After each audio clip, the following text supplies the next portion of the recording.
Welcome to Rivers State. Based in Nigeria's South-South region, this ever-evolving state is constantly transforming itself. Noted as one of the largest economies in Nigeria, Rivers State is further boosting its image through constant infrastructure and community development. The governor of Rivers State has a three-point agenda, which he intends to focus on in his second term in office. The first is to consolidate and complete already established projects, which will be followed by a renewed focus on road and power sectors. This is the time to consolidate. We've started quite a lot of projects. We've started the numerous primary schools that we're building, which we're yet to complete. Our target is to complete 750 of the primary schools to be able to meet the needs of our people. We have about 24 new secondary schools that we're also building. We hope we'll complete them. If we do, we may try to build another set, but that is if we do and if we do have the money. I'm sure if you visit Port Harcourt, you will see the number of roads that are undergoing construction. Some were rebuilding, some are new ones. They've not been completed. Our intention is to complete them. The monorail is another project that we need to complete. The new University of Science and Technology that we're building in the new city is another. The Greater Port Harcourt development, which is the new city, an extension of the old Port Harcourt. It's another city, it's another project that we need to complete. So basically, the second term is that of consolidation because you have numerous projects that we've started. We've completed quite a lot of them. There are a lot of primary schools that we've completed, a lot of health centers we've completed. If you know Port Harcourt, you will know that we've also completed the General Hospital that we named Professor Kelsey Harrison General Hospital. That has also been completed. So we need to complete the projects we've started first. Then the second one, after just as we're trying to complete them, we would also try to build a new road. Currently, the longest road you have in Port Harcourt is the Aba Road. We've rebuilt Ikwe Road, but we need to build a new road beginning from between UTC and the seaport that will lead you straight to the international airport. That's a huge road that runs to hundreds of billions of naira. And then the new state investor I just mentioned, that we need to complete that. We're also looking at the area of power. We promised our people that by next year, December, we should have 24-hour power supply in Port Harcourt. So we're working towards that vigorously. We've set up a committee headed by the managing director of Shell Nigeria, who is overseeing the aspect of distribution. Our responsibility is to ensure that we achieve that objective. I hear that they've concluded a meeting with Schneider and to focus on the construction of the substations that will bring power into Port Harcourt and all that. We currently have about nearly 500 megawatts of power. So we have enough power for the state. The problem we have is that of distribution. So we're going to focus on that in the second tenure. So our target is that by the end of next year, we should have regular power supply in Port Harcourt. In order to see these goals through, the Rivers State government is for the first time raising a bond on the Nigerian capital market. The 250 billion naira loan will be dispersed in phases. The first in the sum of 100 billion naira with a 3 to 5 year tenure. Going to the market pretty much because it does have an ambitious infrastructure finance program, and one of those, of course, is the so-called audacious Greater Port Harcourt Master Plan, which is an internationally standard plan that was developed to transform both the existing city, Port Harcourt city, and then expand the limits of the current city towards the virgin areas. That plan, of course, requires quite a bit of funding. It requires a significant amount of resources. So part of the bond process would go into helping to drive that investment program. The gains that we get from finishing a project in 2 years rather than doing the project over a 5 or 6 or 7 year period. So for the state government and even the federal government, the bond market puts them in a position to better plan in delivering projects that will accelerate development of infrastructure projects that will also create a more enabling environment for the private sector to participate in a number of these states.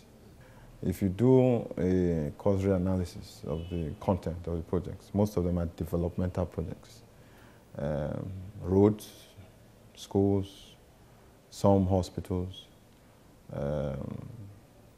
So they are mostly supposed to instigate the private sector to make investments and for their states to be more attractive investment destinations for investors who are going to be looking at the states. I think that's what most of the states are doing for now. Maybe in another 5 years, when they will have achieved some level of minimum threshold, they can start looking at partnering with the private sector and doing PPPs. If we look at the states, for instance, there is a very good argument for a state government to look at the bond market. No matter how much money you're realizing, and this is a discussion that we got into extensively in the River State outreach program run by SEC.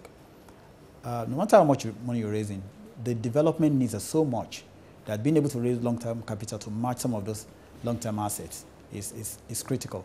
But going beyond that, going to the bond market also introduces a level of discipline and standards, even in the way you manage your financial affairs and the way you report your financial affairs, that is also good for the states. So that we always encourage them, and a number of them have come to realize that, the bond market is actually a good place, to raise capital for a lot of their development projects. So we see more and more states coming to the market. A number of them, Rivers, for instance, have announced a program. We expect a few more, Ondo, Ekiti, Ogun, Osun, Delta, even Niger State, and a few others to come to the market. Beyond raising money, what the bond markets do is allow us as citizens of Nigeria to hold our leadership responsible for the things that they have committed to. Because the process of going to the bond market means that you have to have accounts that are published, that are audited by independent parties, which is available to all of us as citizens to review. It also means you have to have ratings, which means that a third party assesses how you are doing in several ways. So the process of going to the capital markets enhances governance. The process of managing your finances, setting up a debt management office, setting up risk management capacity, enables us as citizens to ask the questions that we need to ask of our leadership. In a country of about 150 million, 160 million, and we are, the figures plus or minus is at about 10 million are investing, and that leaves us with a whole lot of cap. And that means that there is still, no matter how many people in River State have been investing in the capital market, there are still a whole lot more of opportunities that can be exploited.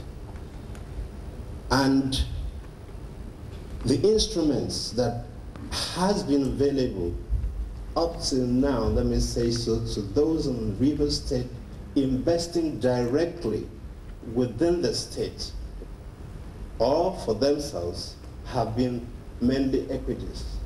But now we are looking forward to a diversified investments when the bonds come up, and we believe that the bonds is going to come up. The state's decision to approach the capital market for a bond issue is in line with the international benchmark, which specifies that a state can only afford to carry 20% of its GDP as debt. We chose to go this route. It's not because other states have raised bonds.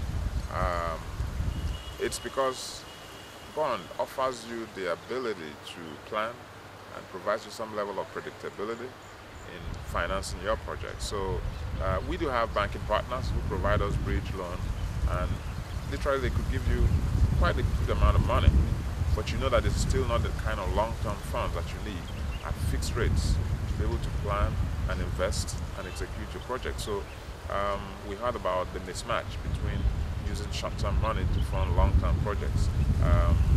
We do not want to fall into that kind of situation. So yes, we can tap the local money market for our short-term needs, but then we want to be more focused on long-term planning, long-term financing, and then take advantage of the expanding and the deepening sub-national bond market. The other thing that the debt markets allow you to do is to fix rates in an environment where in the near to medium term, interest rates are very, very volatile. So if you take a view that interest rates are rising, it makes a lot of sense to fix your debt medium term. The debt markets also allow you, if you've registered, for example, a program, the flexibility to come back and use the markets, on a regular basis. And one of the good precedents for that is the Lagos state government, which we've been advised, whom we've been advised in, we've been involved in advising. And they've had a chance not only to tap the debt market, once, but to come back again and preparing to come back, again. And the beauty of that for them is it allows them issue at a number of tenors, at a variety of sizes and tranches at different times in the marketplace. The federal government in particular and state governments and companies have been active issuing bonds to fund their various developmental activities. So it is a very, very viable alternative to banks and money market. The federal government bonds, we offer over 20 federal government, different types of federal government bonds that are available for trading that have already come to market. And the debt management office continues to be active in issuing new debt that are listed on the Nigerian Stock Exchange.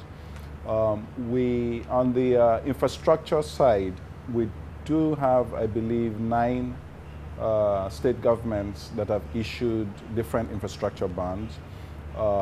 And there's significant interest in the pipeline from the different states to issue more to, again, help to fund their developmental needs, especially when it comes to infrastructure development. I think that the market, especially the sub-national bond debt market, has come a long way in the last 5 years. With Lagos leading the way, there's been several other states that have gone to the market and successfully raised money. And these are states that are less endowed in terms of their financial ability than less endowed than River State. So we earn far much more money than those states. Yet we haven't tapped the market because the governor is personally very averse to debt. However, with a good case on, that you can borrow, utilize the funds to energize productivity, grow your economy, be able to develop infrastructure that would provide jobs, and then be able to tap into your IGR, internally generated revenue. If you don't do that, if you rely on your regular federal revenue, you would not be able to make that transformative shift from an underdeveloped economy with a lot of restiveness and social tensions to the kind of mid-market, emerging market, frontier market environment that that Goldman Sachs or any of the other international investment banks have actually predicted and forecasted for Nigeria. We believe River State can lead the way in moving the country forward in general. The state bond is aimed at financing infrastructural projects as well as seeing to the completion of several already underway. The essence of taking the bond is to have a long-term funding. But I continue to tell people that if you take a loan, bond, no matter the name you call it, bond, loan, or whatever, it's basically a loan. If you take a loan and don't pay it off before you leave office, and the next governor comes and does not perform, his excuse will be that you left so much loan behind that you couldn't pay. So my target is, if it's possible, can we complete payment before we leave office? That's the payment of the loan. But if we cannot, well, we won't leave something substantial. But basically, the bond will fund the new roads we're talking about from UTC to the airport, will fund the new River State University of Science and Technology, will fund the new city.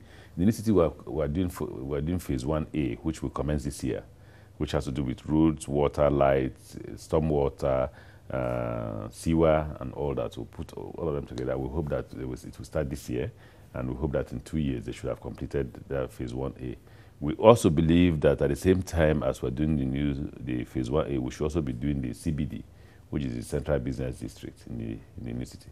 So the bond will fund all that. We'll fund the power project we're doing now. If we say we're going to give our people regular power by December next year, then we must have to look for the money. It is not because we're broke, no, but the money does not come as regular as you want it. It comes in bits.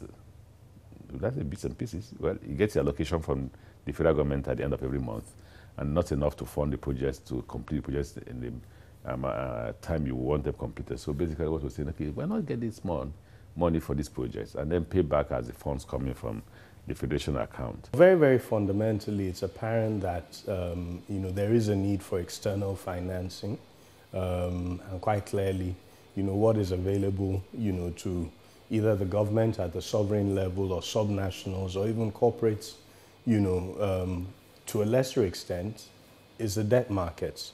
Unlike corporates, government and subnationals don't have the opportunity, to go and raise equity or quasi-equity. So the options they have are very, very limited.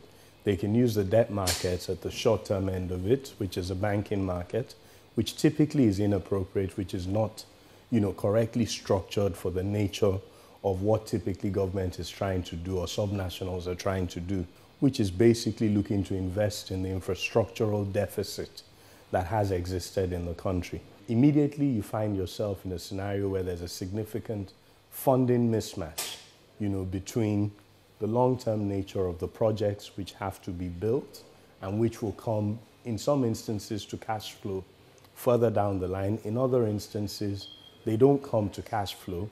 They might be social investment projects that are necessary. But what external financing does is it allows a state government, or a government agency essentially to expand its financing capacity. And that's a very, very fundamental, and key arsenal in their financing mix.